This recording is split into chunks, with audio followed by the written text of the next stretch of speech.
Okay, I think that's better because I have it in YouTube Studio.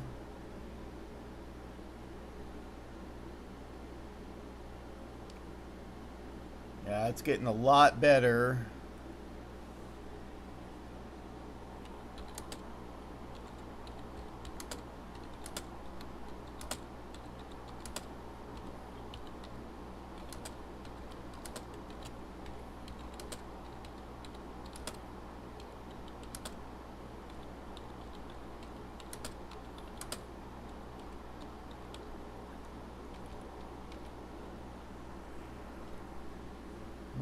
Okay. And I'm going to go through a little bit of a morning routine.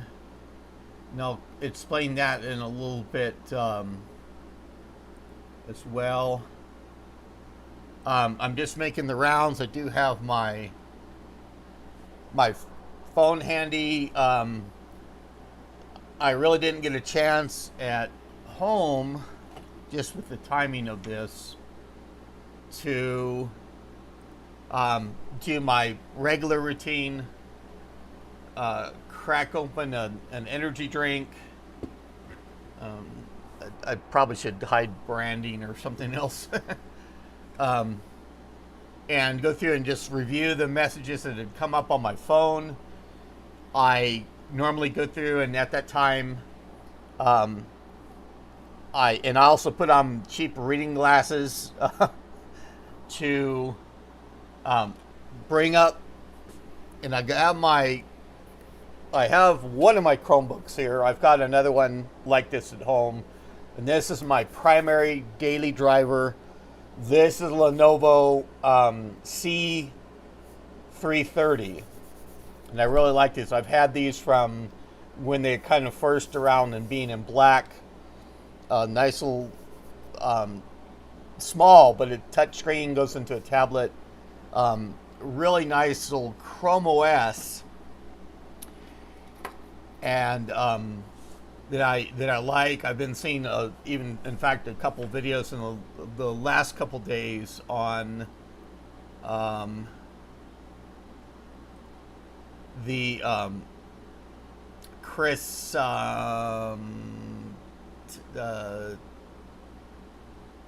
Chris Titus Tech, I think, going over some of the going over well, I'll get to that in a moment. um, Going over the Chrome OS and his experiences with it, and I think he likes it. But no, I'm going through and I'm checking Facebook now, and there's somebody who's put up a good picture of me from 2008 when I was 7 on my Pentium 3 with 128 or either 256 megabyte SD RAM and 40 gigabyte running Windows XP, the classic theme. And I was on YouTube and believe I was listing Electric Feet by MGMT. And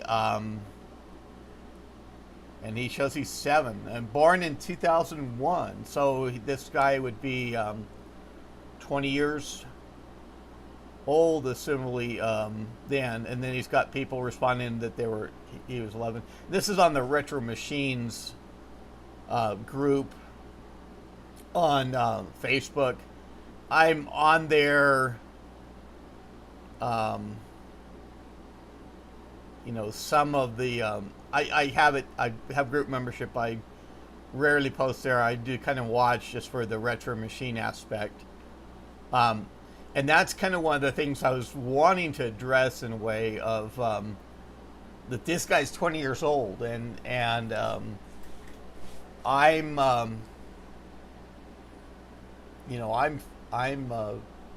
can say it. I wanted to say I'm over 55, but I'm 56 years old, and that has had enough impact for me. I think we discussed that on some prior, and we're getting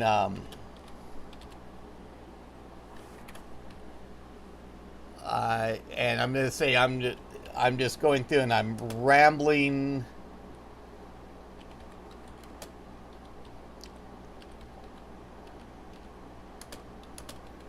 a little bit.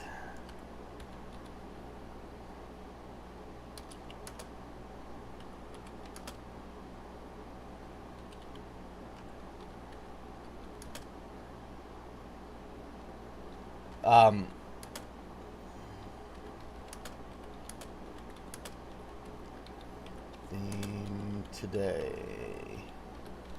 I was gonna say that and I see supposedly is two concurrent viewers 1, playbacks 2, so that's probably me and that single viewer, and that's fine. Saying hi to whoever watches, and I realize that this can be seen in replay later on, which is fine too. I'm going over a little bit of the my age really at this point of that being a factor. And it's something that is on my mind quite a bit, in the current time frame, and especially to the point where I see the younger people out there, and for where I am in ultimately my career, my way of life. And that has had an interesting impact from last night. I'm not going to delve into a whole bunch of details. And of course, I was going through and mulling over kind of the script I'm going to go through, or what I'm going to say today. I would have liked to have been set up a little bit better in a way to have. I meant to go out and I've got a stack of 3 PS2 Model 33s, and those are called the E's for being energy efficient. And I wanted to grab those and bring them in. I want to also find where I've got my my diskettes. I've got some new diskettes, 1.44 megabyte from Staples, and I was looking to get those here, but I knew that I would have enough content otherwise. It was a little bit of my intention to do through, of course, yesterday I did do the video on installing this Game Card 3 automatic MCA from CH Products into this Model 53 SLC2. It's there, and I left out the jumpers. I still didn't kind of pick up after myself. I've got the 2 jumpers there I pulled off the board for the better performance of my flight stick that's just up at the top of the screen. I have the joystick connected. I still have the one thumb screw I pulled out for better fit of that joystick end. I would be going through and I'll of course start to try to clean up a little bit with my bench, and for doing the aspects of one I wanted to cover on the live stream, which is I envisioned this as going through and getting the BIOS, dumping that BIOS from the Model 53 SLC2 I've got there on the bench.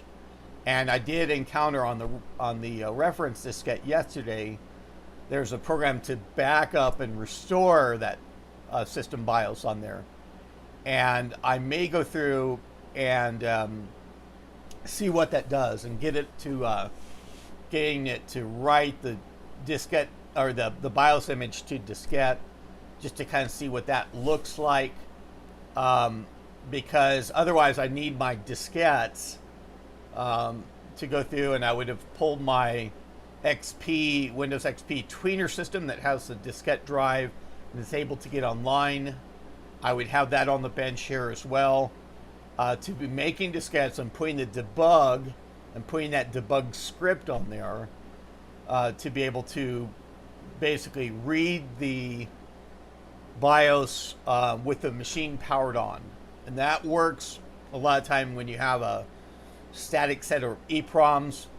Now the PS2s go through, and of course the later ones like this, I even have some that the EPROM or even I mean, this is socketed here, but I talked on a little bit on it on the video last night, and that even got to be an hour long.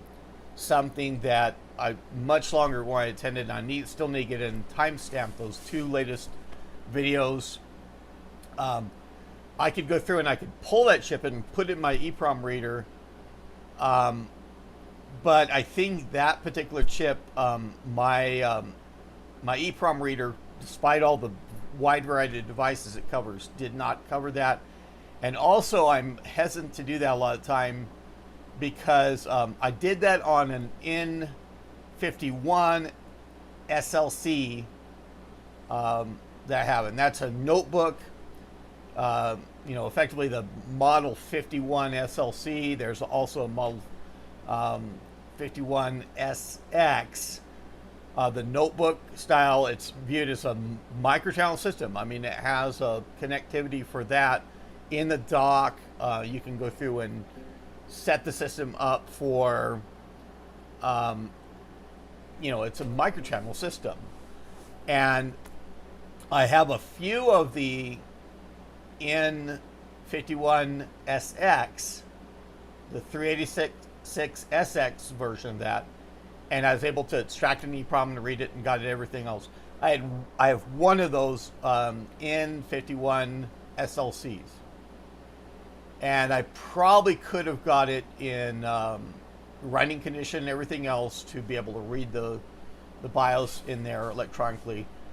But as I was going through and pulling the EPROM chip, it delidded on me. It opened and it exposed the die, and I was able to extract it, get it in my reader, and it tells me effectively that there's a short on the chip, and I may have to go through and pull out my microscopes, and I mean, that might be even a video to go through and check the bond wires, make sure that they're separate enough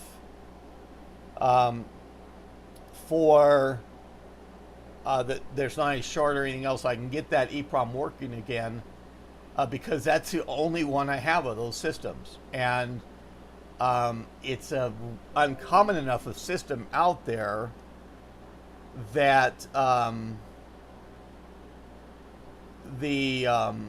starting to get notifications on my phone, even callers. And I'll leave the speaker system going. I'll go over that in a moment. So you may be hearing a little bit of chimes on the microphone. You also may be hearing a little bit of the swamp cooler running in the background. I'm running on low. It's cool enough to record here and to live stream. I've got fans pointed at the system to kind of keep the area cool.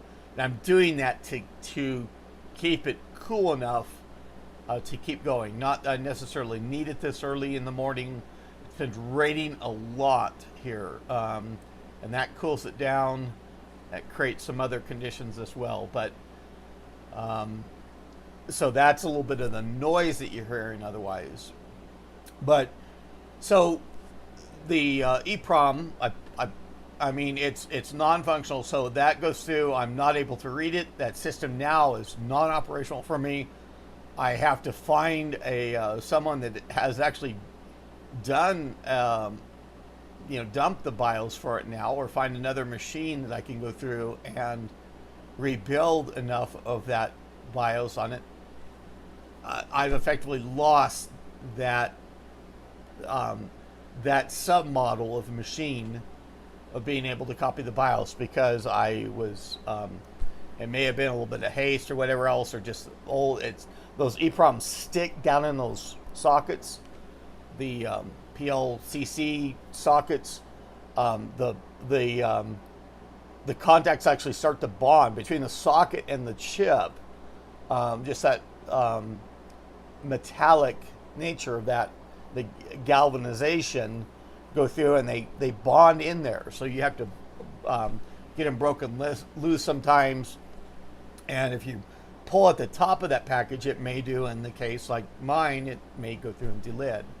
So in that case, I'd like to try and read things electronically for all that, if I'm able to now. And that may not work on some flash-based systems, some of the newer PS2s. But, I mean, those BIOSes are captured pretty much anyway. But I want to do that for the Model 53. Still needs to be done. And that also shares the BIOS with the 55 LS486. And then I want to do that Model 33, the PS2E. That was the reason for me wanting to bring 3 systems here to work with those. But I had an idea that I'm going to have enough content for this stream. I don't want this to be too long. I'm going to keep watching the time. We're past 15 minutes right now, and probably an hour would be a good standard time. And I thought another way I can get around that too is a possible live stream later in the day, just as a follow-up, or where I'm a little bit more prepared. I did this time frame to where I could conceivably have European participants, the audience out there, that it's later enough in the day for them, and it's on a Saturday at least, the way it came around. And so trying to get that viewership on the live stream in a way. And I'd love to be at 1,000 subscribers, because that gives me, and I'm effective a little bit more than a third of the way there, because that gives the ability to do YouTube announcements, gives the ability for me to go through and days in advance, so a week in advance, going through and saying I'm going to have the live stream at this time, and of course having more viewers come on and everything else. And I know subscribers can view it in replay and it'll come up on theirs, but I'm not as visible as I am on YouTube as I'd like. I want more subscribers, of course, and I'm going to address a little bit of that in kind of this rambling presentation too. Let me get back. Okay. And so, and this is the primary thing, like I said, of going through and trying to do the live stream earlier in the day.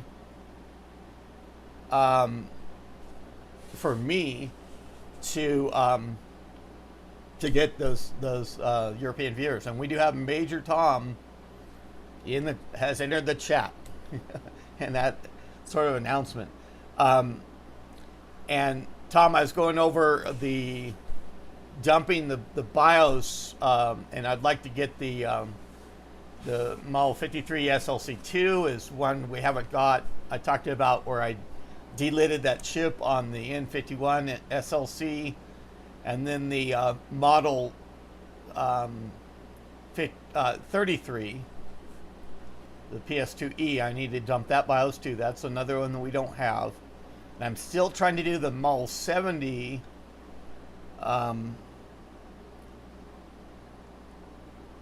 BIOS for that weirdness that it has, and make my little adapter for the EEPROM. I intended even earlier to be more prepared for the video to grab my EEPROM reader and even look at that aspect of building a little bit of that adapter on screen. And I will say, and last night I didn't have enough time with the things that really reacted. Major Tom did send me an email back on the pictures that I've taken of the Reply 60, 65SX, 80 turbo board. and it's something that we don't have diagrammed yet. Of course, a picture goes to a great help of getting a diagram of Major Tom making that diagram, and the planer is particularly reflective. So even not even using the ring light, but having the overhead lights, the LEDs, the direct light sources I have somewhat, I try and diffuse those, but it's still that planer, especially on the reverse side, on the wiring side, or the solder side, as they say, gives so much reflection. It's got a coating on that PCB, and so I did the best photos I could, and it's, at least Major Tom said those are good, and they were aligned very well and everything, and that's great because I took photos later on, and I wasn't able to get the same quality of picture. And I also meant to ask, and I'll have to look over the Reply 60, 65SX, 80 power board page, the one that does have the diagram, because I don't believe that Major Tom has a picture of that planer front and back as well, and so that's my intention. But I still have that. In fact, I'll probably go just right off screen to grab it here in just a moment, and because I did receive the email from him on identifying some components. The picture being, what it is, good enough in this case. It looks good enough, but it still doesn't identify some components. I left Sims on the board. I left the CPU on the board. I've got it off now, but I can easily seat it because I did the back side, and that's a high point. And the cache module I left on there. I even left the speaker and battery tower, and I probably don't need the battery in this case because it's got that DS1387 chip.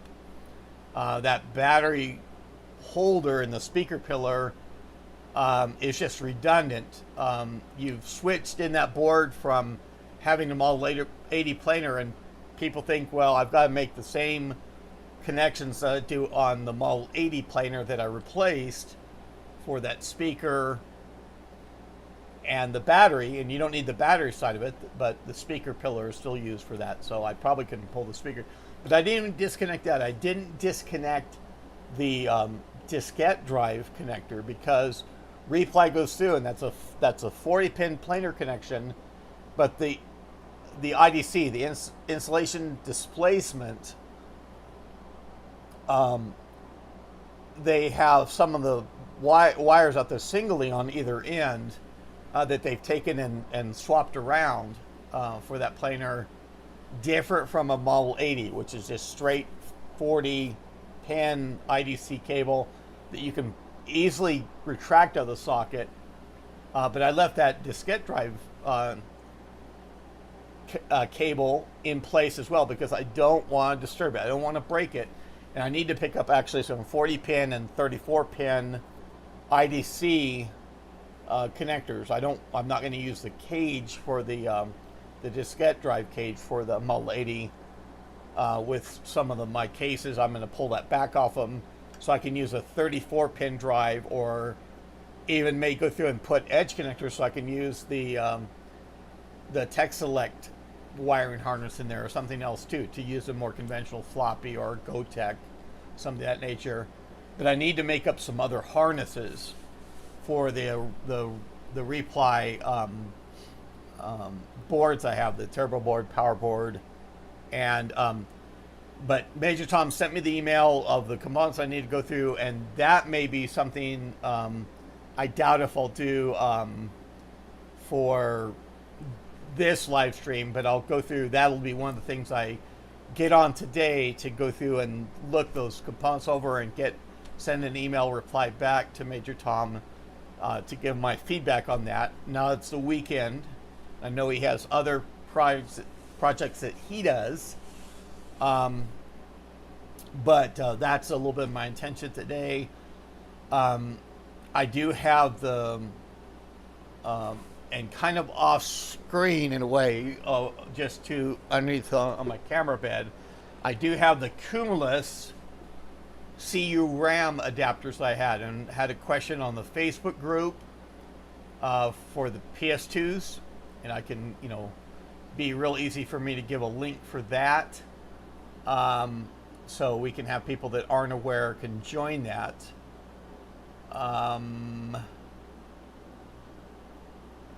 And I could even type it out. I'm actually on it on my I have it open on my browser right now, but the I had a member there ask about the adapters. He's got one, he pictured one, and I pulled out everything I had. And I thought I had more manuals and diskettes and stuff like that around for him. I just had the adapters. And the interesting thing was I found a couple flyers on eBay and low enough prices, they have a shipping. I'm willing to pay for that. It's not a whole bunch of cost for both the what's called the CU32, CU RAM 32, which is a 32-bit board, and then the and that looks a little bit more rare out there. I don't have one of those. I haven't really seen one of those before. As Cumulus went through and made updates and everything else, they stepped through the different versions of those adapters. And then they also had what looks to be an older version of the CU RAM 16 Plus. And the Plus stands for a particular IO daughter card that's there. And the brochures, and they're nice little print brochures. My intention is to scan those. And I put on the Facebook group, I don't want any competing bids, but someone looking for those obscure items, like maybe a microchannel collector could do. If Gerd were still alive, if PS2 Cheese was still alive over there in Germany, he'd probably be all over it. But I'm telling the community that all I want to do is I want to scan them, and once I have the physical copy later on, someone can work with me, and I can send it to someone if they're interested in that stuff. But I want to go through and I want to scan and preserve that that brochure, and it's interesting because the brochures show that IO daughter card area. In fact, let me grab, and I have two.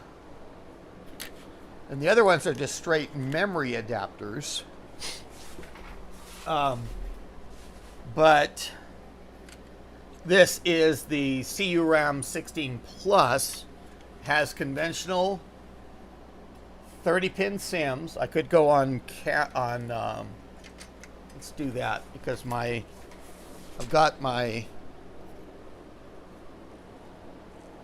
camcorder set up anyway, but it's got standard 30-pin SIMs sockets, and this one's white SIM sockets. This one is black SIM sockets, but they're otherwise the same revision A.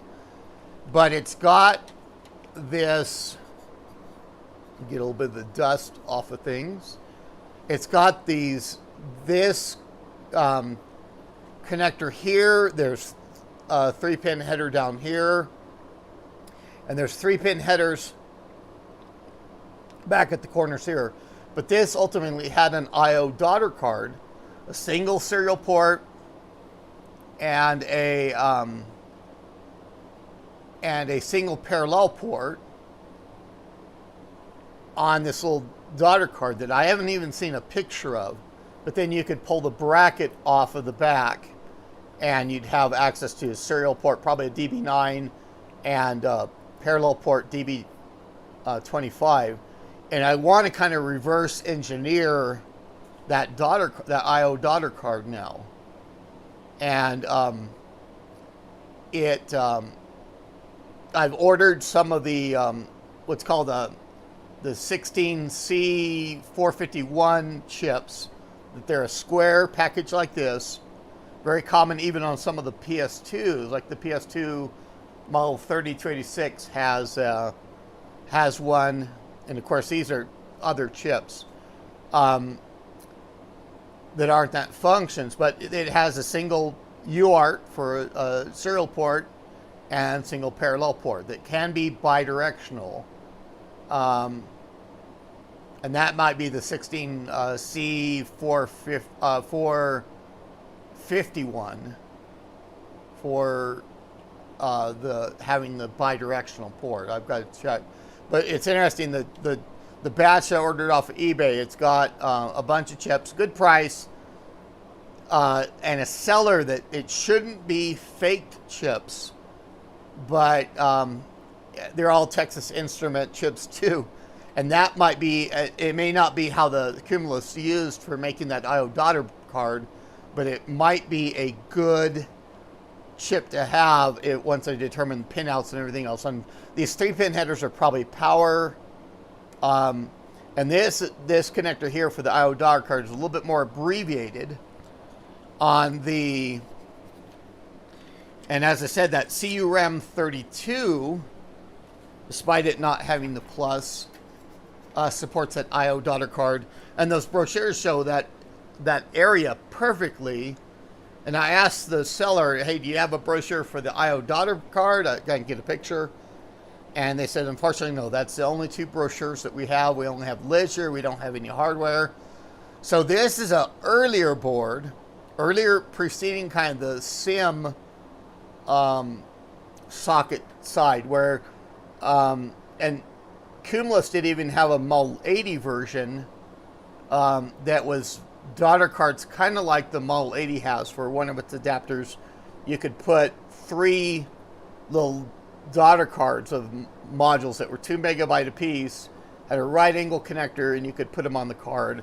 This appears to be very similar in that you have probably a 50-pin header, and then at the other end, you have the 3-pin header, top and bottom, that daughter card went over that span. And there's potential for 1 card here and 1 card here. You have the 3-pin headers here. And so 2 daughter cards. I even found an old like PC Magazine or Computer World advertisement that showed the memory daughter card for these as well. Not a real good picture of that, those publications at the time, but just enough to see the expected structure of the memory chips. But it didn't still have a picture of the I/O daughter card. And this third position, this connector is more abbreviated and different purpose for the I/O rather than a memory side. But does have the 3-pin header down here, just like that, the CURAM 16 Plus, and the 3-pin headers top and bottom for that I/O board that would go in here. And the same thing, you pull off the bracket and it would have access to that. And it's interesting enough, I went through and I ID'd these back years ago, and I stuck these labels on. And sometimes these labels, they lose the stick, and at least this one stayed on. But it identified, and I'll have to look through because this one I believe has a known ADF, the 720, the POS ID or the adapter ID. But there was another board I had from Cumulus, and I believe when I looked up that one, F1BF, that I did not find an ADF for this board. Now, Cumulus, what it did a lot of the time, and I have 2 of these, they don't have the I/O, they don't have any provision for a daughter card or anything like that. And I don't know what the X's are meaning on, if that's from something from Cumulus or somebody later on going through and marking those with a pencil, trying to troubleshoot those or whatever. This is the CRAM 214, and I'm pondering on whether that 214 means that's capable of 2 megabyte to 14 megabyte. And I do have, and I learned also something on the advertisement that supposedly these adapters can do, they can support the 8 megabyte SIMs in what's considered the native mode of the adapter, that it goes through and can be set up and have a maximum of 32 megabyte in those instances, but in an IBM compatibility mode, they don't support the 8 megabyte SIMs. And there's a single jumper, and it's probably this one, that goes through and selects whether that is in its native mode or an IBM compatible mode on those 8 megabyte SIMs. And of course, it does the 4 megabytes SIMs, or maybe does 3 for the 14 megabyte, would do 3 4 megabyte SIMs and 1 2 megabyte.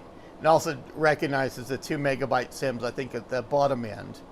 But Cumulus, what they did with their ADFs is that the as you change the capacity of the RAM on board, it went through subsequent ADFs. And that's most common for, and this is the pictured adapter, and I have a couple of these. This is the CRAM 605. Again, very reflective PCB. You see the ring light reflections.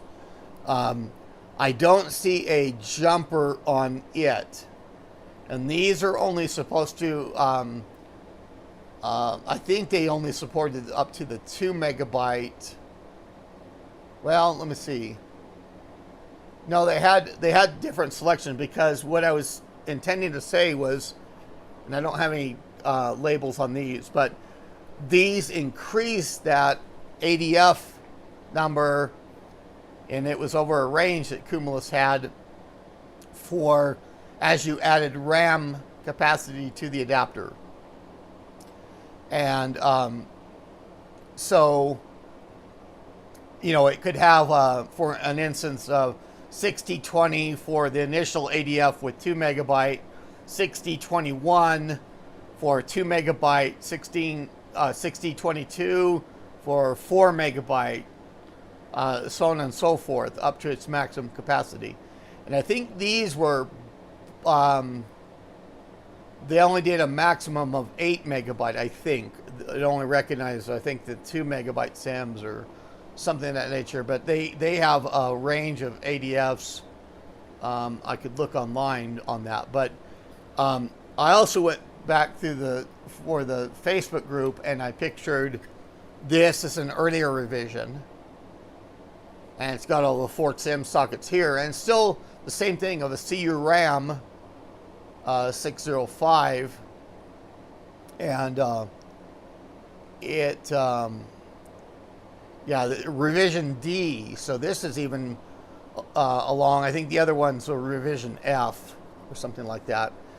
And it doesn't have the jumper. And I said I was kind of disappointed because it has the space in a way, but it doesn't have the I/O daughter card back in this area here. It's still a removable bracket ultimately, but it'd been kind of cool in a way if they'd have settled on this design and had that I/O daughter card there too.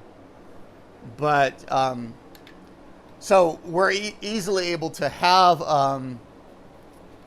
enough content. I'll go through and I'll probably clear these off the camera bed when I get that turbo board over here and start identifying components. But I'll have to pick those cards up and kind of put them off in an area as I go through and work on that I/O daughter card, of seeing if I can reproduce that in some way or determine the pinouts on the adapter easily enough. And power is going to be pretty easy. We're going to have to see how easy that is for the other ones. Let me get back to the live stream window. Oh, wow. Okay. And I've got a lot more, or a couple more people. And Even Retrocheck Chris is on, and he told me he wouldn't be able to make it. He's at the beach today, and I do intend to keep this this video short. I always realize it can be watchable in playback, Chris, but I do appreciate you being here. That's the side of YouTube, the YouTube channel for me that Retrotech Chris is my biggest cheerleader out there. The guy that goes through, offers me the encouragement. I kid him around a little bit because he just went over 1,000 subscribers, and now he's adding on subscribers like crazy. Once you hit those algorithm routines on YouTube and get up to a certain number of subscribers, it just jumps. In fact, I saw the other day, and it was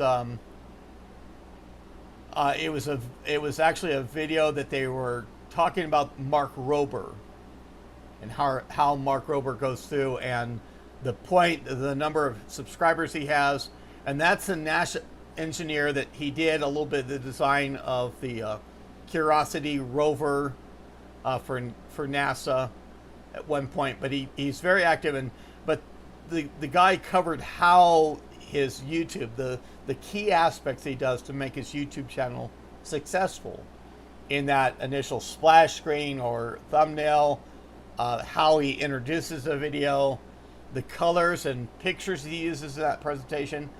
But he talked about, and he says each video that Mark Rober does at the subscriber level he has effectively gains him 300, no, it wouldn't be 300,000. It'd be like 3,000 viewers per video that he gains at the level that he's at. And he's over, and I forget, he's up in that exclusive area of over 20 million subscribers. Maybe up, I think, getting up to kind of the top tier of YouTube channels where he may have in excess of 30 million now. But it's just remarkable for the amount of subscribers that he gains with each video. Just if he throws up a video, and the other aspect, I watch Electro Boom on one of my channels I'd like to view too, and he's originally an Iranian and is in Canada now with his family, and I like his delivery style and everything else. And he kids a lot with, he says, he'll do a pause and say, let's have some monetized silence, because he realizes for his videos and subscribers, even if he has dead air content on the video, it's still earning him money. And I actually should have put down, I actually filed for a health insurance coverage in the United States the other day, in particular with me being unemployed right now and my wife being employed. I had to list income, and I listed my income as 0, and I actually should have listed it as $29, because that's my Patreon subscribers, the amount that they contribute to me per month. So I have an income of $29 per month right now from my YouTube, effectively, for me doing videos. And Chris is was the first one around by far that went through and offered that. And I'm very thankful to that. I need a lot more Patreons people as well to go through and help with that income too, because I'd love to be to a monetized level. I do it as a hobby, and I can probably go through, and I'm just looking for, because again, and so we're coming up on ultimately on 45 minutes, and it's my intention today, even though I get the viewers in, I want to keep this underneath an hour of time, and I feel that's a good watchable size. Major Thompson came me a little bit lately too of these videos, and I actually try and keep them concise enough and short enough, and ultimately want to put the timestamps up again of the latest two, to be more helpful to people, because I've had a member on the Facebook group saying, "Hey, I work 80 hours per week," and even watching videos and replay, I need to key into the times. I need to watch what I want to watch. I just don't have the time to go through and review a whole bunch of video footage. And you certainly with YouTube, you can play back at higher speeds or something to that effect. I always say, even for the long text base, like I went through on this video of the game card, viewers could even go through, and rather than me going through and reading off things, which I do at times, they could just pause the video and they could go through and read it if they're really interested in the contents of what that screen says. So when I do my channel, I want to get at least that screen up of the text that they're able to do that. But I need to be more concise sometimes. I need to be a little bit more scripted. I'm going to use the last even 10-15 minutes of this video. I know I do have people coming online. I'd like to thank the viewers.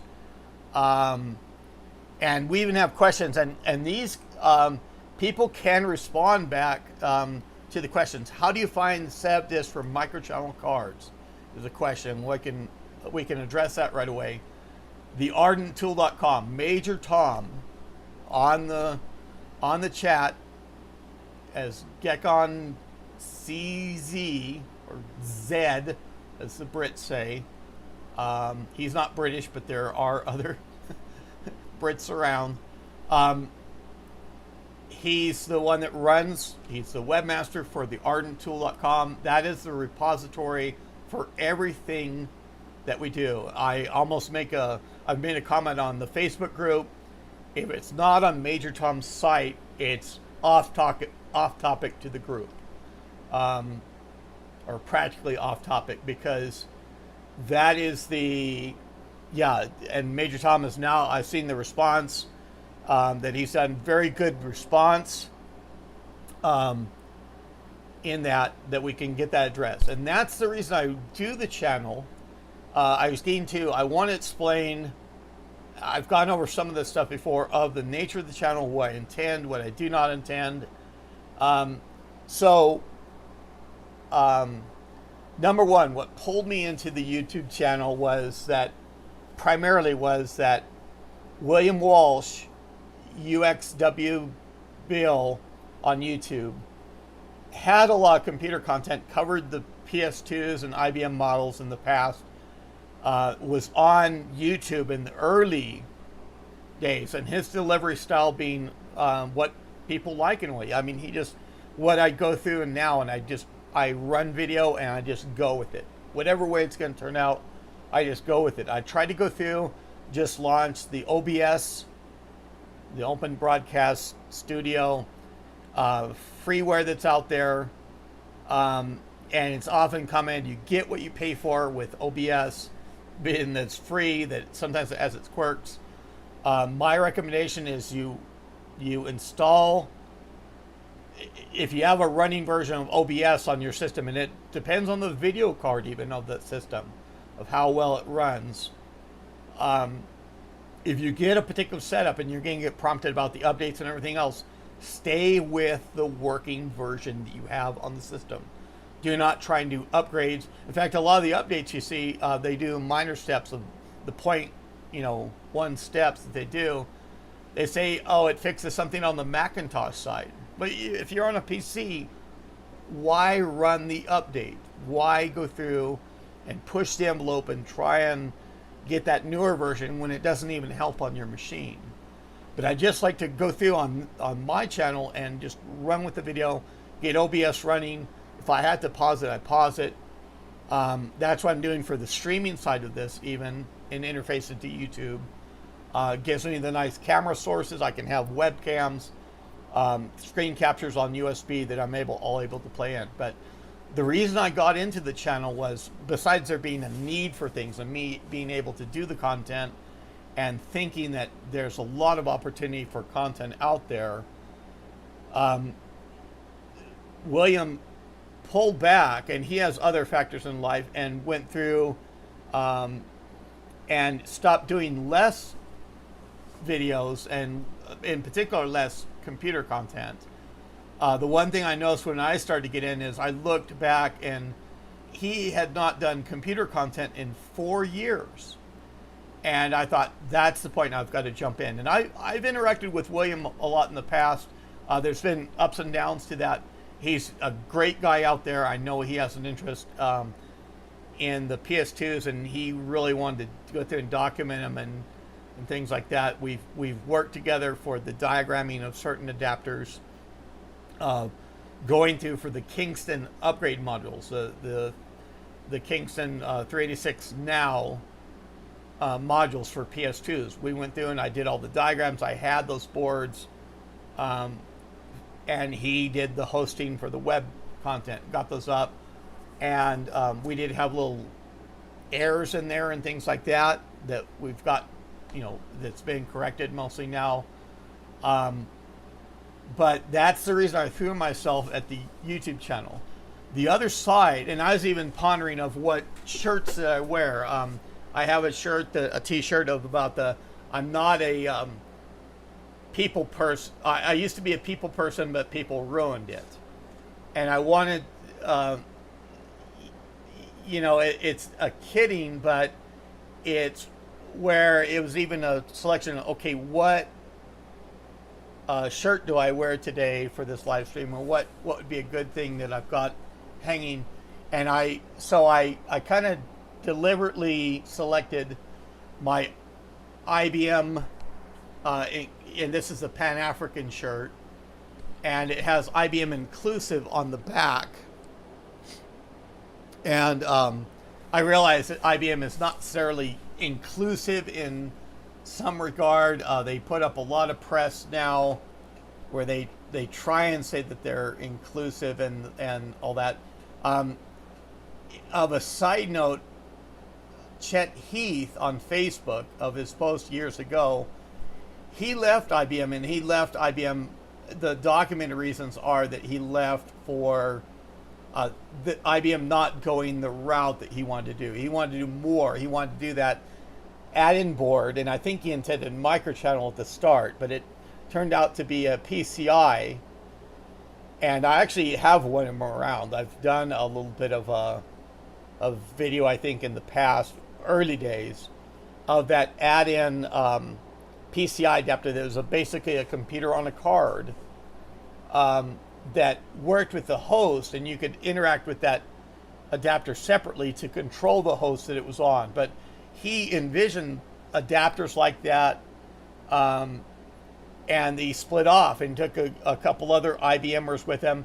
I even noticed that the one associate that he had was actually the top guy for the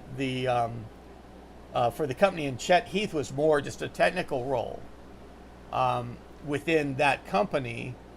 And it was interesting to me that, and I think that was primarily done because the guy at the top was able, and he's still active on Twitter. I mean to go through and contact him. I've got a later board that I want to say, hey, I've got this board. I don't have any software, and these as a kind of a step in. But he's effectively a self-developed multimillionaire at this point, and I think it was that he was the leader of the company because he was the one that could generate the capital. He could talk people into investing with the what they were trying to do and get that money in it. It was reported, I think, on the one thing I saw, that he'd got $1 million of investment capital that went towards the company for them to develop what they did. But getting back, Chet Heath had, there's a comment on Facebook that I think he encountered some of the areas where he had a, IBM going through and going through selecting others, or trying to be a little bit more, I think, rounded company, that he resented a little bit of that. He felt he was stepped over a little bit for being a more diverse company. He felt that he felt that they had promoted a woman over him, and I don't want to get into a lot of those issues of me. I mean, I have similar circumstances. I do want to come out. I've said it in the past before, but I did one of the things I intended the channel not to be was political. I didn't want to get in any political aspect of the channel. I wanted to shy away from it. I know what destructive nature that can be. YouTube is a place, and there are some pretty wild individuals. In fact, YouTube is used in some regards to distribute news or an opinion or a background. Even people going through and doing a channel that really they're not qualified for the information. They're of an instance of going through and being very anti-mask or anti-vax in this day and age. And again, I'm not wanting to touch too much in the political there, but they're going through without a medical background and making medical representations and gaining things. And the QAnon, community that's out there, and so I got the people seizing on a lot of those conspiracies. And it's a good place to have and maybe generate content on conspiracies and all that. But I realize that YouTube has those elements, and I want to stay away from just any political aspect at all. I do want to be inclusive in a way, and I had initial, and I wondered if I was even understood by Major Tom early on, because I made an offhand comment on one regard that I talked about on YouTube of like V Westlife and Big Clive, them having coming out videos or them releasing information years ago of them being gay, for the term, or homosexuals. And it's not an element in their channels that's pervasive. In particular, they don't have any content that they refer to that at all. But it's something that they felt that they need to get out. And it doesn't minimize the person to me. I'm very open to realizing that I'm happy for people, consane adults.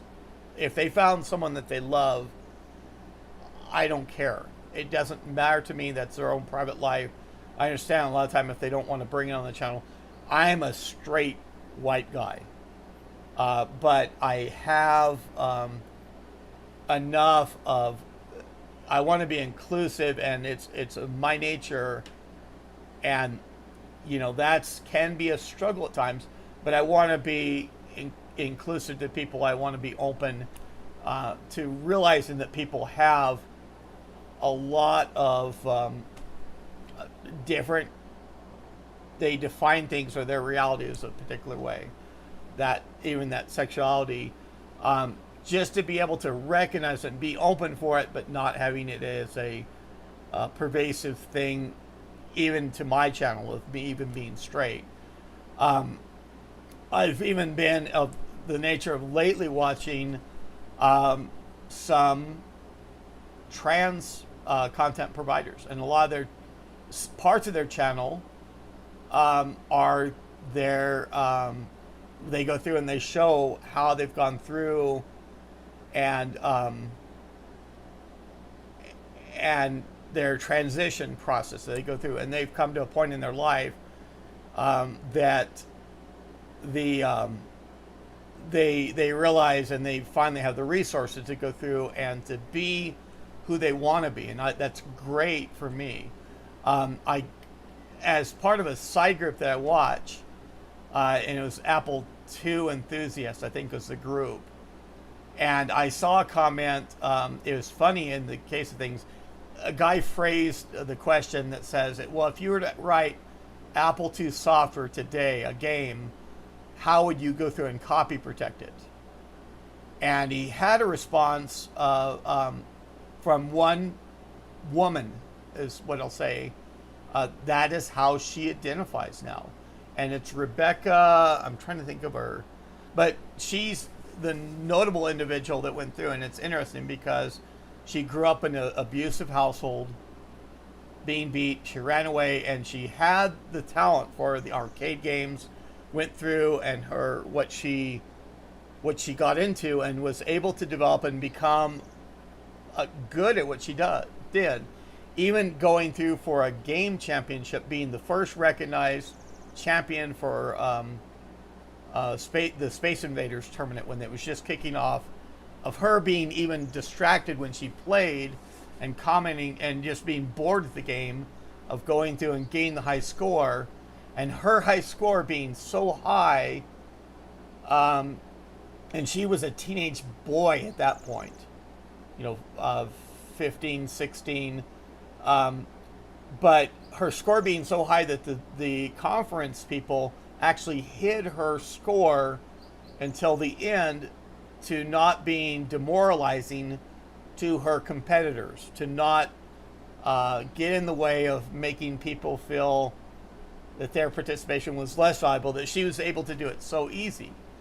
But she went to the accepting the awards, and it was funny because she talked about there was an Atari computer that was the second prize, and she felt bad because she wanted the computer, the second prize, more than she wanted the first place prize, or what it was, and I forget what it was that they were offering her, but she wanted the computer more because that was what interested her, and it gave her the platform at that point to talk offhand to the to one of the promoters that realized her potential, and he put her in at age 16 to go through and start game development.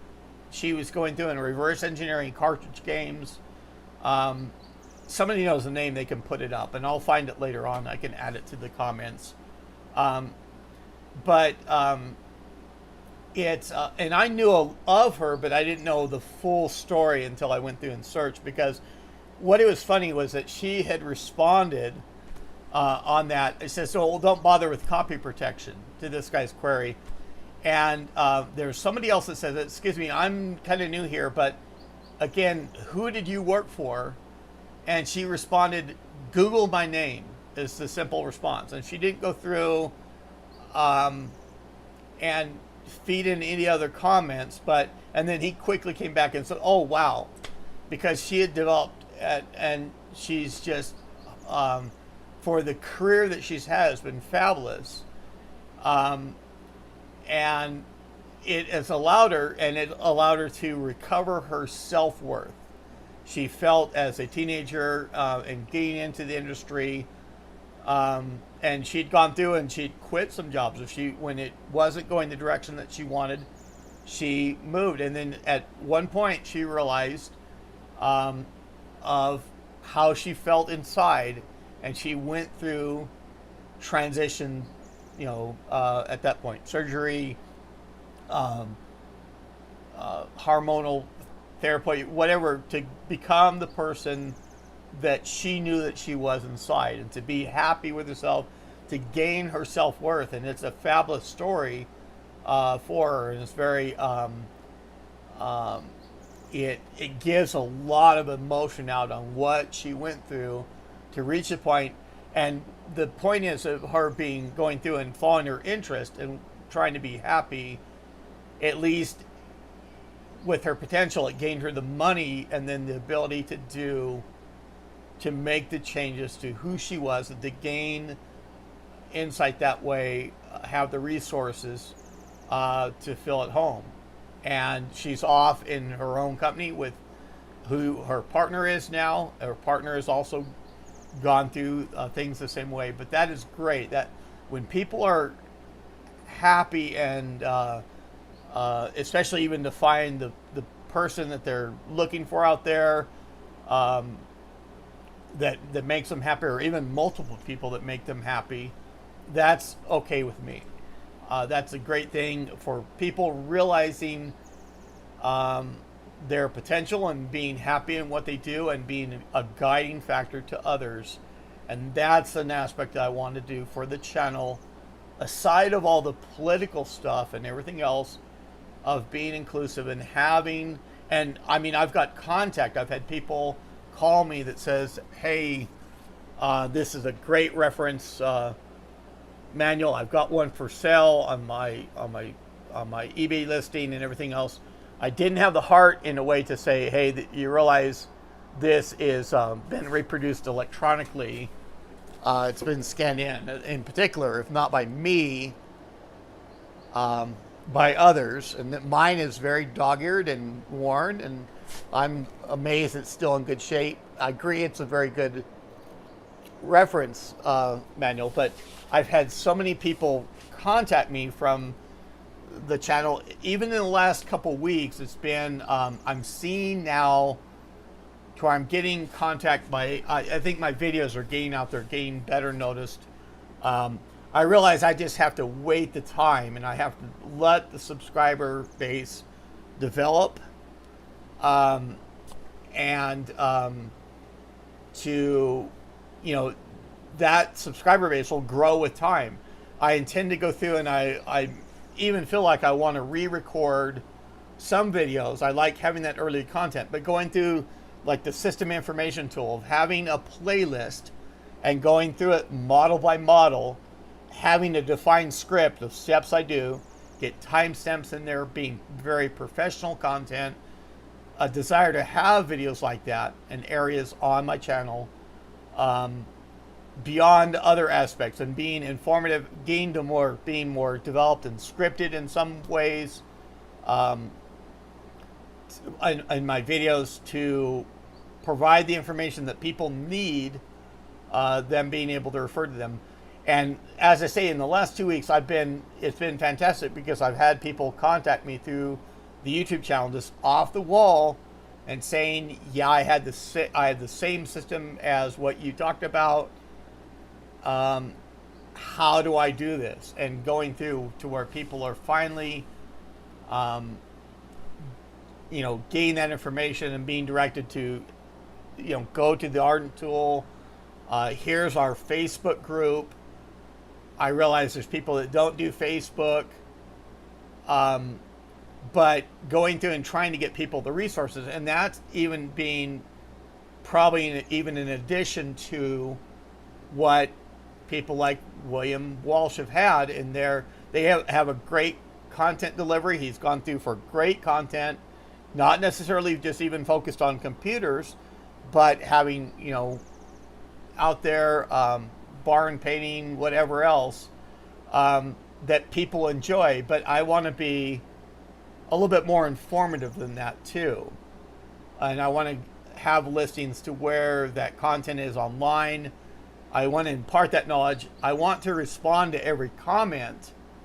And Chris knows how important comments are in that YouTube algorithm of getting where that seems to pull up the videos a little bit more in prominence, to where people are able to watch them with lots of comments, when you're getting that feedback on the videos. That's why I want to encourage more people to, when they get in and subscribe, to participate, even if it's saying an offhand thing or whatever. I don't mind that interaction, and like to see that comment there, to get up like the big channels. They have so many comments, so many wide range of questions and things like that people can respond to, or elements in the video that they key off of. But I want to see that feedback more, because that encourages me more on feeling that own self-worth for me too, that I need to keep up, and knowing where I need to go through with the content of the channel, where I may go through and not have maybe the best idea, but knowing how to cover, or to go back to particular things I've promised in the past. I realize I've made a lot of promises. I've not been doing the content that I am capable of. That I realize there's lots of material that I can go through and put out there. But even in the particular aspect of the IBM memory boards, of having other individuals out there that are prompting me now on videos to say, hey, I've got this board. How do I work with it, get it set up? And I realized that earlier video, I had those on the screen in the video, and I went through and I made a promise to say, hey, I'll get back to these at some point. Those external diskette drives, I need to get back to that stuff. I need to get out my voltmeter that I have, even on a video, even on a live stream, and go through and start probing those out and gain a pin out of those things, gain that content to Major Tom. We can get it up online. That aspect also, it's great if people can offer their assistance, because you have to realize with a lot of this stuff too, we're trying to go through and get the diagrams and other things, and that takes time. That takes a little bit of effort. It pulls us, that would pull me off of making videos. I try and do that for documentation, but if you ever feel that you're able to do to help with that effort, we can work you in the email chain. We can get you on that back channel communication of being able to contribute and even be recognized, to get the recognition on Major Tom's great. He goes through and identifies where all the contributors, what they do, and where that content has come from. It's not just come from him. He's followed along the path of Lewis Olin to collect that information from a variety of sources and have it up, and believes in giving correct attribution to those contributors. In the community is the big part of why I'm in PS2s. I've said it in the past, but it's not necessarily, and that was the question that was put to me earlier, to say, why do you find PS2s endearing, or maybe you can explain that. Well, the machines are well built, they're nice, they're unique in a way. They really, working at that assembly language level, or getting into the nitty gritty details, the hardware level, them being able to give responses in software, little bits of code that you could do, that endears me to PS2s in a way, to like them, despite all the quirks and everything else. And a little bit of delay this morning was from Curious Mark, watching even the 2 videos he has up now of getting a PS2 model 77. It's based on the Bermuda planer,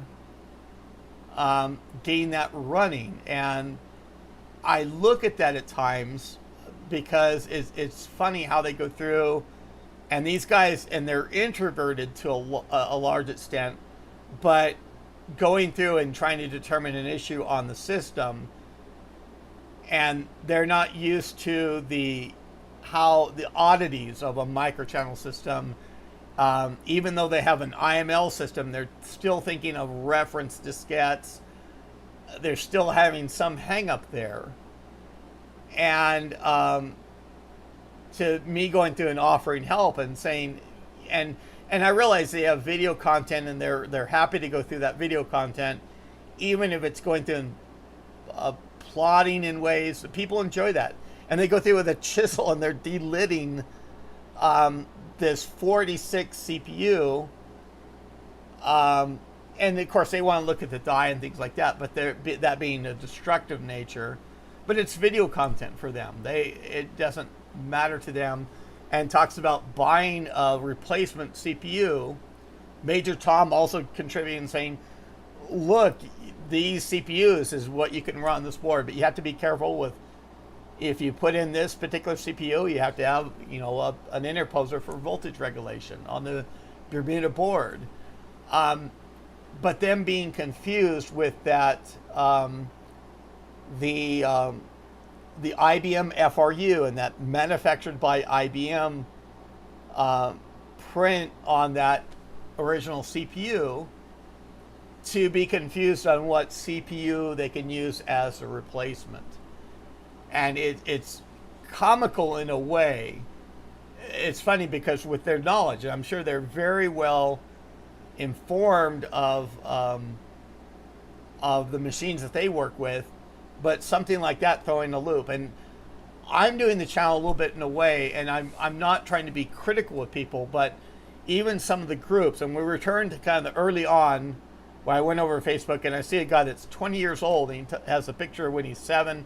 He talks about his first machine being a Pentium 3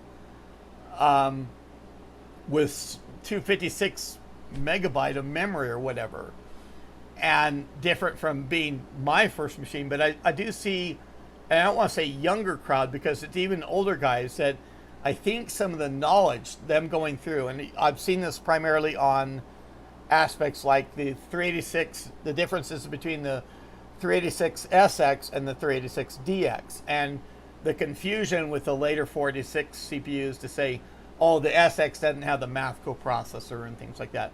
And that knowledge, even the basics being forgotten or unknown. And I'm seeing that on the computer groups on Facebook of being offered up sometimes. One guy, and I won't even tell what group he's on or anything else, but it's almost where he responds to, and it's not the PS2 group at all, but he responds in a way that I almost feel like he's drunk when he responds, or how off the cuff he talks about, and just some of the odd things he says. And, you know, at least he's having fun, I guess. And there's people in there, and they're, you know, Facebook groups being what Facebook groups are. I'm going to put a link for the Facebook group up now, and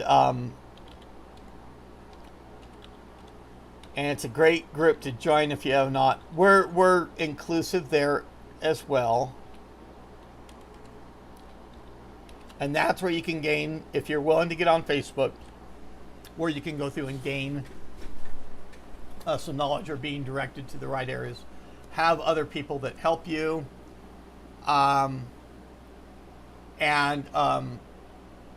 you know, but that's what I'm trying to do, is make this community larger, gain the people participating. I'm glad to even see some of the, on the Facebook group, of seeing some people join that have very technical backgrounds. That's not required, you know, but of getting out there and because I have intentions for some of the things that they actually need to be developed more. I've let it languish a little bit too much. I'm certainly not the only originator of those ideas, but I'm looking to make the PS2 systems in general, or IBM systems, be more functional, be easier to work with, to go through and to have information, getting people involved, of the substitutions that we can do to get around failing diskette drives, of limited local drives, or very proprietary local drives, in a lot of instances being on these systems that are failing. 30 years plus, those parts are going to fail at some point, especially if they're used a long time, and providing the source of where we can get modern substitutions or even batteries in the current age to keep those systems running. And so that was what I intended to say for this video, and I probably realize it has gone long over an hour, hour and 15 minutes. Let's say an hour and a half, just to set it where we're going to be of a nature where we're going to end this. I do intend, I'd like to go through, and I'd like to do a second live stream this afternoon, maybe when I'm better prepared for some of the other stuff, that I can continue on some of the other thought processes that I had. But I wanted, for this live stream, in the saying Ask Me Anything, I wanted to get it thrown out there for the length of time I've had the channel going, to all the intentions I had for the channel. What my focus was intended to be, but how I modify that based on input and gain feedback and just going through the flow. And a lot of the structure that I do, it feeds on itself. I go through and I have an impulse to go through and to do some video content, and I think, well, I've got a stack of 4 Model 53 SLC2s down in the basement, and at least those are organized and have the parts closed.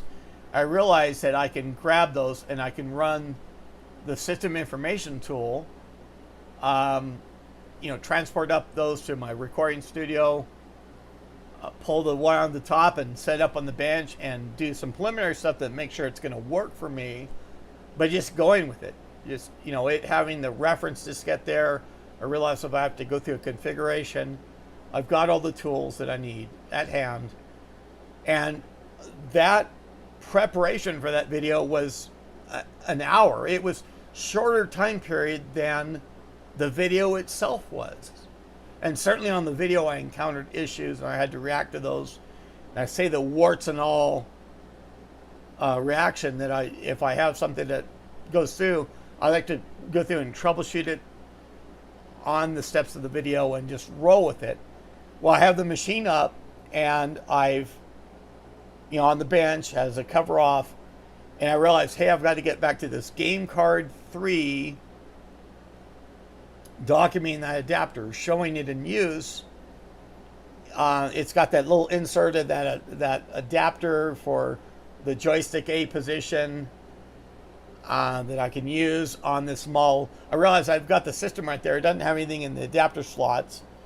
I can put that game card in there. I have the reference diskette to configure it. I can go through so the next video develops from that. And then at some point I go through and I have to set that stuff aside to work on other video or other things that come up. The JBL Creature sub-speaker system that I had given to me, I've done a couple videos on it. I wanted to do a video finishing that up, wrapping up, because that's unusual content. It's good content, but it's kind of off topic in a way. My intention when I got the system was I want to get a working speaker subsystem I can use, and maybe for the bench system have that connected up. But since it was broken, I had to go through and develop it further. Well, I have the little adhesive sheets that I intended to use and to cut. Actually, on my Cricut, I have a Cricut Maker and a Cricut Joy, that they're paper cutting machines primarily. They do a lot of other materials. But I can do a very CAD-based design of the layout of the grid to the cutouts that I want to do, the very tight tolerance cutouts. I want to do that double-sided kind of coating to be able to wrap up that video. Well, that material should have came in yesterday. I was planning, hey, for the weekend, I have all the materials here to go through and wrap up this video sequence on this. And then that's delayed by Amazon. Amazon says, well, we won't get that till Thursday. So I have to kind of regroup from that and roll with it and realize, okay, yeah, I'm going to have that set over on the side for a time until I get all the materials in here and I can wrap this up. And so, I just want to explain a little bit of the process that I go through here.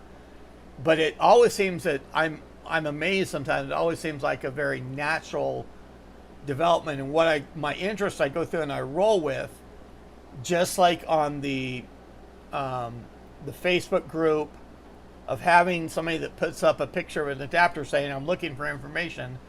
That encourages me to go through and to dig out 6 or 7 of my Cumulus adapters and look them over. What difference are these? What do these do? What do they don't do? What do they? And that's just how I roll with in life. How I roll with things, and that goes through, and that could develop into videos or whatever else as I go through and work with those adapters more. But it's content that someone is interested in. I mean, the guy put up a picture on the Facebook group. That's what they want to learn at that time, and so I'm able to react to that. Have a nice little adapter storage off to my right of shorter. The drawers of the file cabinet are more for like the 3x5 or even the 5x8 index cards, and I think it's probably a library originally. But I've gone through and I've knocked out some of the separators, and it's a good place for me to put store those adapters in. I can organize that. It's what my dad had, and he just had his machinist stuff kind of thrown in there, and I'm going through and clearing out the drawers and getting that organized.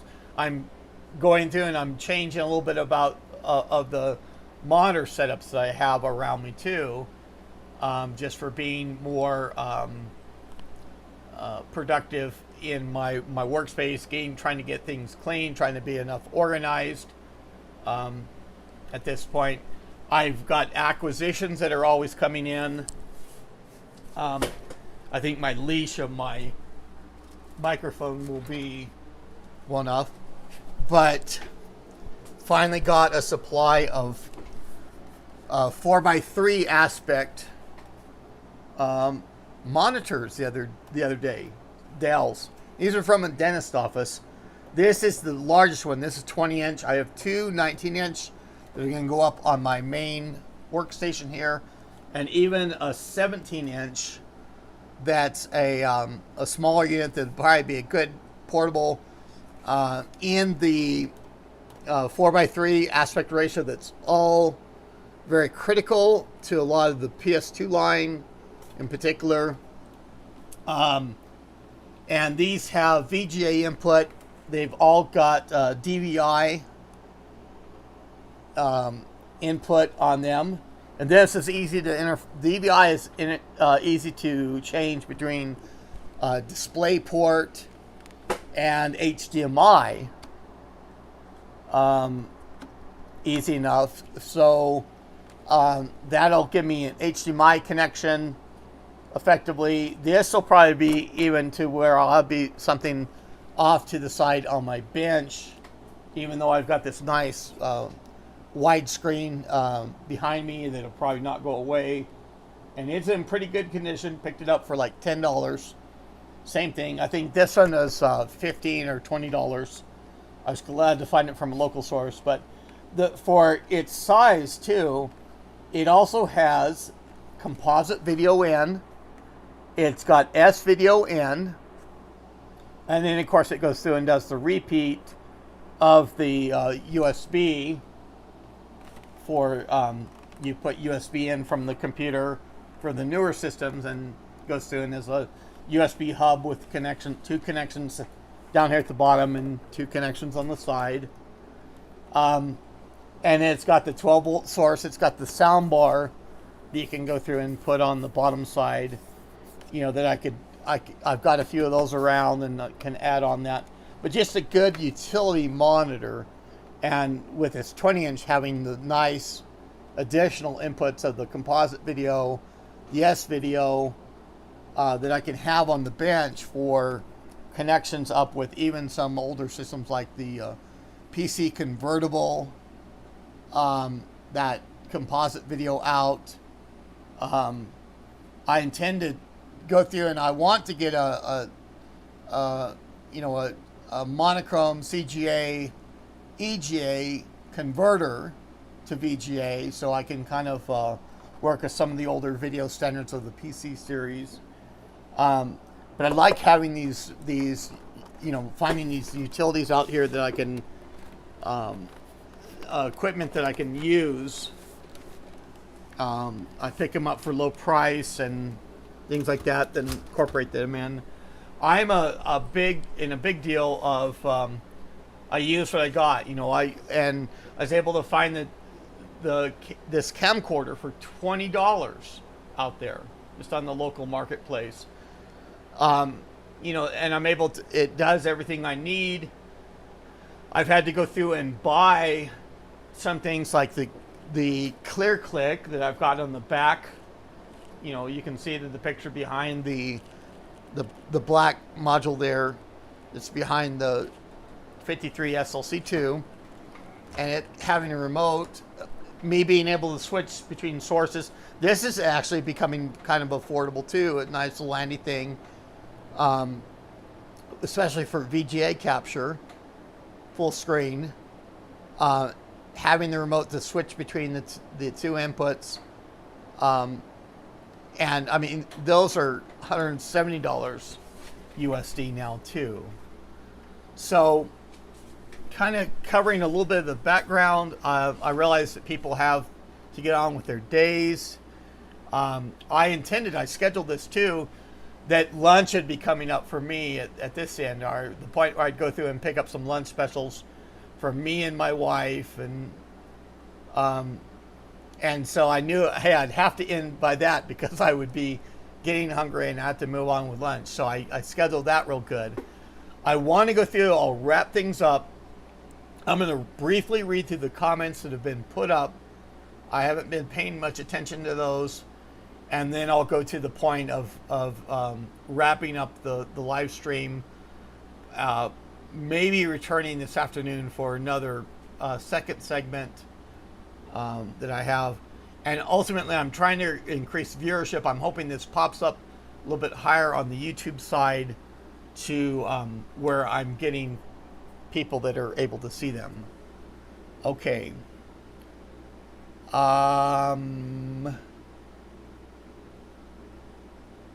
Okay. And lots of content that I got to read through.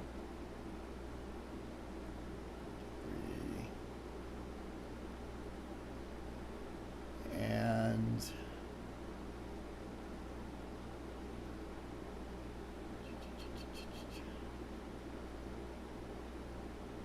yeah, I appreciate all the comments there.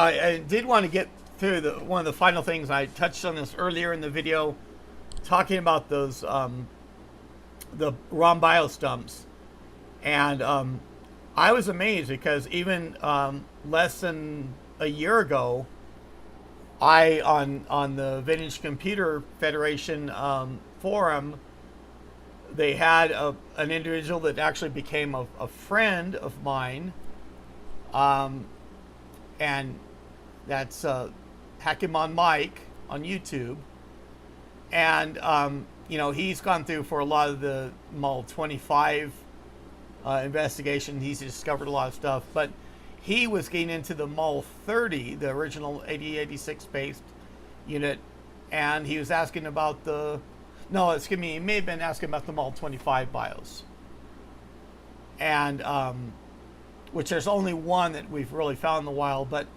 I got to the point where I started dumping the Mall 30 BIOS, and it was one of the first, there hadn't been the BIOS dumps of that previous to that I'd found. People are starting to put that content online. They're starting to get it for emulators and starting to develop it. But I went through, and that's another realization. I said I could do this, and I started doing those Mall 30, even the 4 versions that are out there.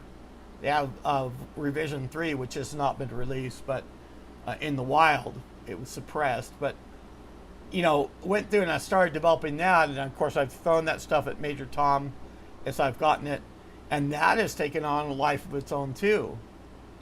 And I'm glad to see that. I'm glad to see some of this these resources out there now, that someone getting into the PS2 side with the Mall 30.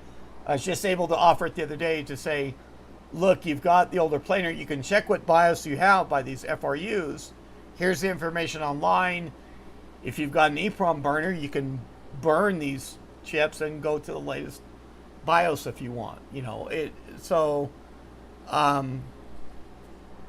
you know that's one thing I wanted to touch upon in this video as a little bit of explanation. We answered where to get the content, and you know, and even Major Tom went through and I think provided some links to that. I can probably put it in the video description later on too, if I don't see it in the chat.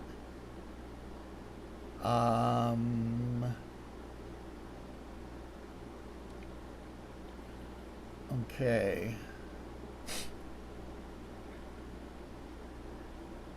And I'm just scrolling through the comments. I just want to make sure that I'm all kind of caught up.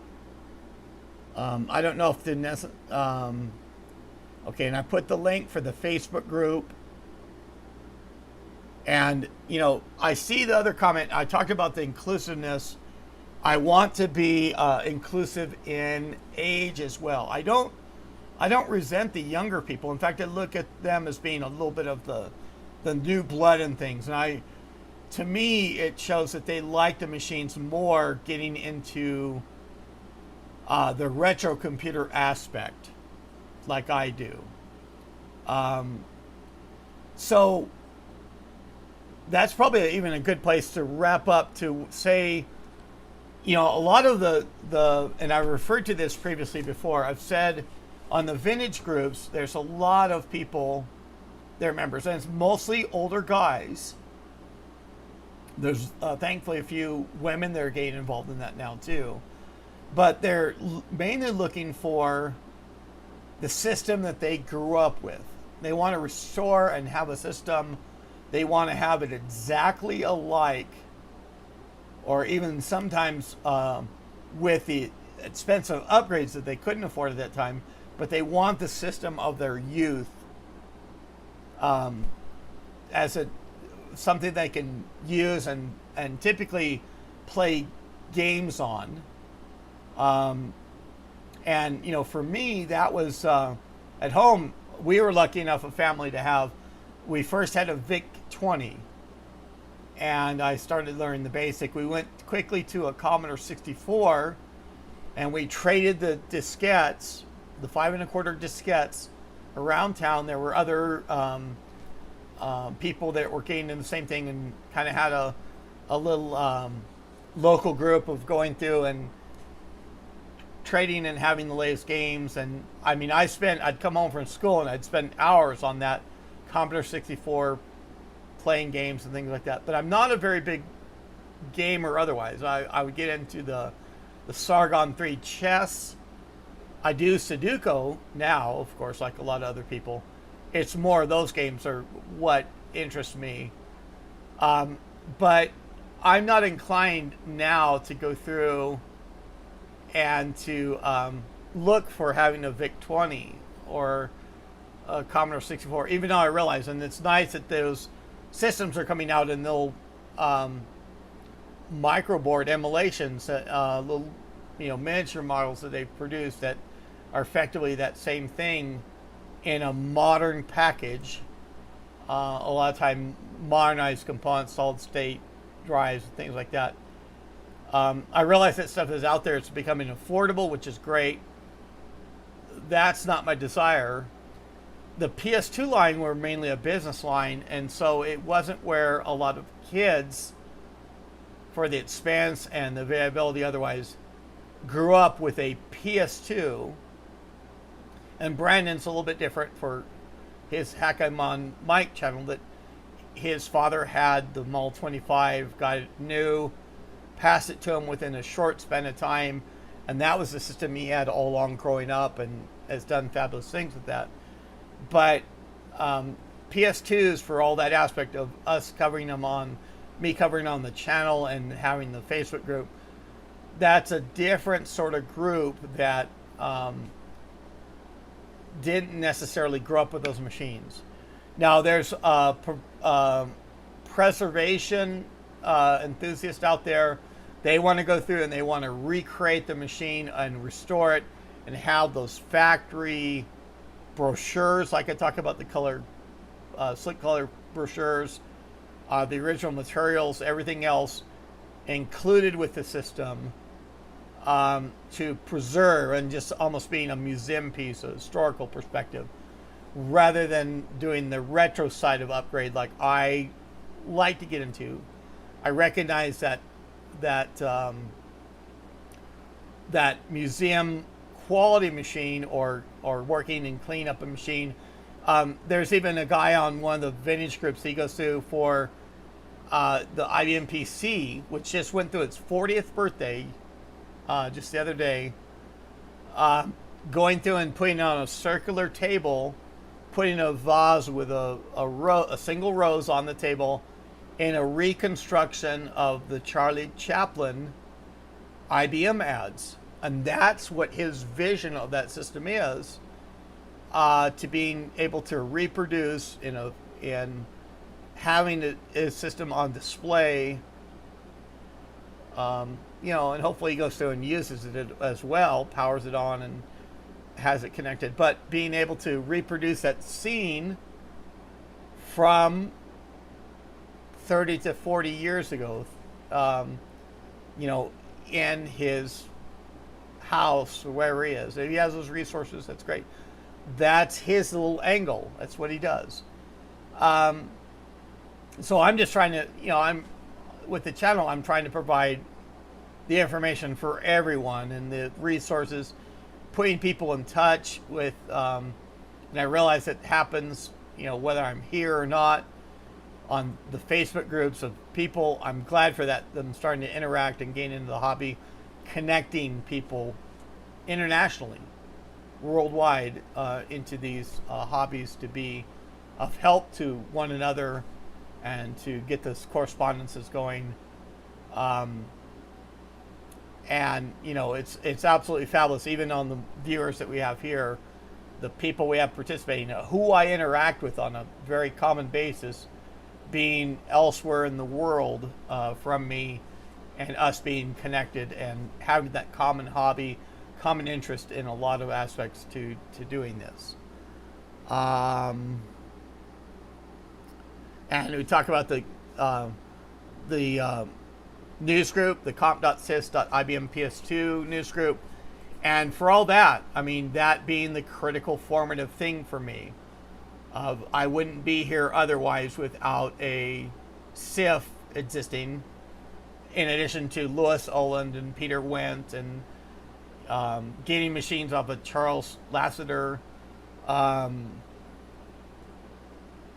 of going through, in addition to those people. If that group hadn't been around to connect everyone together at that point in time, I wouldn't have been able to get into the hobby either. I was glad to find that group. I don't even know the circumstances to me going through and searching around for information and finding at that point of being internet enabled. So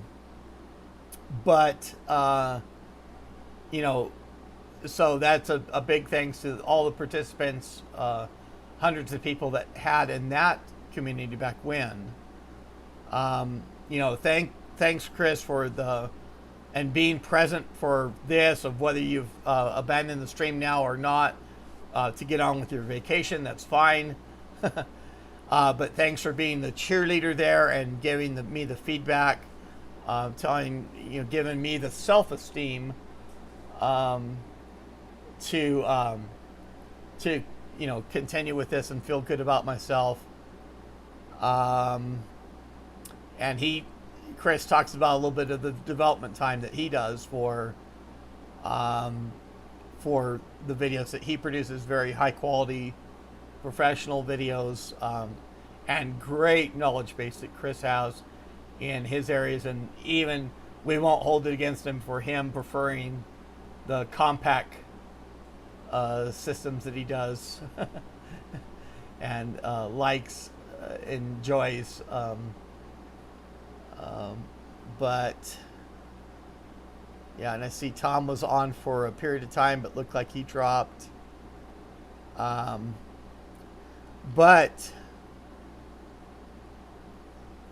thank you, Hugh, for being on. And I think you've stuck with me for most of the way through this live stream. Compaq was the first PC clone. They're also the first one that used the 386DX CPU in a system. And trivia being that IBM never had an ISA bus model that had the 386DX CPU inside of it. They have models with ISA bus. You know, you look at the model 35, model 40 that have 386SX or 380, you know, even their own developed 386 SLC that IBM developed, but they don't have an ISA model with the 386DX CPU. And thank you, Hugh. You know, you're the first one on here. I know that you are waiting for the live stream. I do intend to say, you know, I've enjoyed the comments that you've said previously about at least you're live and you know, being here, and even if you're older and feel the aches, being rushed this morning to go through and get on my feet to get up here, to realize I'd promised people that I was going to start at 10 a.m. and I got that within about 15 minutes of 10 a.m. But you were there at the very start of that my live stream here.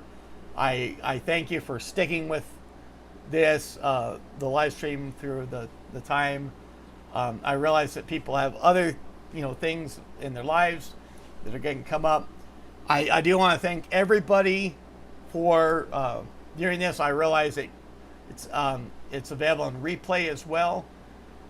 But thanks to everyone. Thanks to, you know, the viewers. Thanks to the people that help or participate in my channel to help me do that better, and to be of a benefit to the community and the people out there looking for information. It's very appreciated, and I'm glad to have had this live stream this morning that we've done. Again, went way longer than what I intended, but I'm going to wrap this up and go get lunch from here to do my day and kind of find out how it turns out. So like I say, that's all I have for now. This is IBM Museum. Thank you.